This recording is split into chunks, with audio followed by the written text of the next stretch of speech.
پدر من بسیار آدم با اباحتی بود. ایشون شبای جمعه سالها آبگوشت میداد، به ما وصیت کرد که این جلسه آبگوشت شبای جمعه تعطیل نشه. میگفت ما اولاد هاشمیم، سفره آبگوشت جد ما باشه، چه میدونید میخواد گوش بشه، که خیال میکرد کیلو 2000 تومان میمونه تا ابد.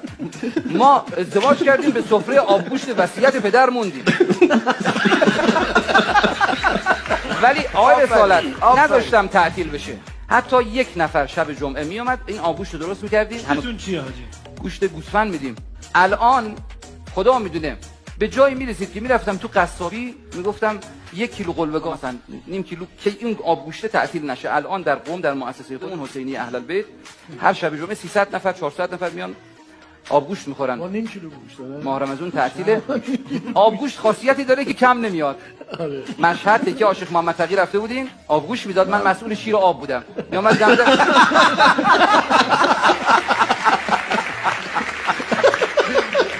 خیلی خوب. میامد میگفت آقا جمعیت آمده عاشورا باز کن. ما 4 تا بچه پای شیر آب باز میکردیم، شیلنگا تو اینقدرم خوشمزه بود همه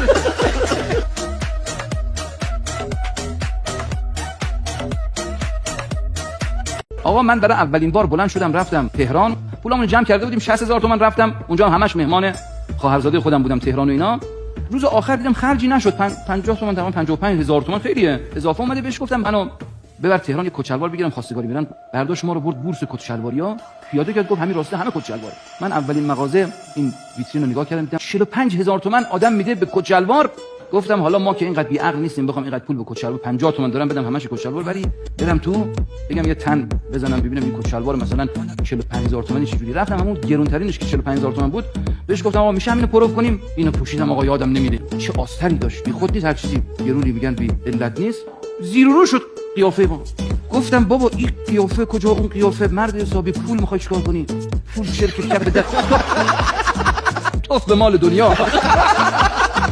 چشمم افتاد به این شلوارم که آویزون کرده بودم، ترسیدم برم بیرون سر قیمت با این دوام بشه و اینا، باز پشیمون بشم. یه درز بغل این شلوار باز شده بود، انگشتم انداختم این شلوار رو جر با جر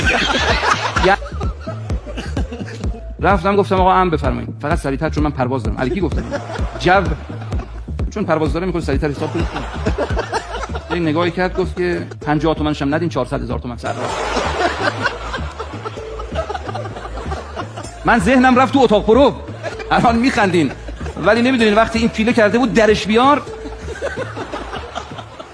زن ما گفت که دیگه ما نون برای خوردنم نداریم. من الان تا شب بچه‌ها هر جور باشه سرشون بند میکنم، ولی نصف شب این سه تا یهو گریه بیفتن که ما گوش نمونه، ما نونم دیگه تو خونه نداریم. گفتم بیا اینا رو برداریم بریم حرم یک زیارتی بکنیم، اینا یادشون میره، حالا خدا بزرگ یک فرجی بشه. ما وقتی میرفتیم تو یک کسی دم در شمشیر میفروخت، سه تا بچه‌ها ما گریه افتادن که شمشیر میخوام. گفتم بابا شمشیر تو حرم راه نمیدن، بریم تو زیارت کنیم. آمدی بیرون میخرم. من رو میکردم به گنبد. گفتم بیبی جان شما میگن کریمه اهل بیت، شما سید موسوی هستین یا حسینی؟ موسوی بگیری نباشه، ما الان تا بگیم موسوی ما رو بازداشت کن. گفتم که آقا خب ما سید موسوی. گفت یه حاجتی داشتم از حضرت معصومه، گفتم اگر برآورده شد لله والله بالله قسم خوردم بیام تو حرم حضرت معصومه به 4 تا سید موسوی نفر 5 میلیون بدم. نگاه کردم خانمم داره میاد. گفتم من یک سید موسوی، اون سه تا بچه‌ام که با اون خانم میان اونا بچه‌های منن، میشه 4 تا 20 میلیون ازش گرفتم. گفتم بچه‌ها شمشیر آهنی میخوان یا پلاستیکی؟ این دید یک تراول دست منه. گفت تو حرم جیب کسی رو زدی؟ از کجا آمد پول؟ گفتم بیبی داده. آقا جان بیا اینجا ببینم شمشیرها دانه چنده؟ گفت دانه 1000. گفتم 5 تا بده. این زن ما گفت بابا به پول رسیدی ما خرج خیلی. 5 تا چرا؟ ما 3 تا بچه داریم. گفتم بابا این بدبخت خورده نداره، 2 تاشم خودت شمشیر بازی میکنه ما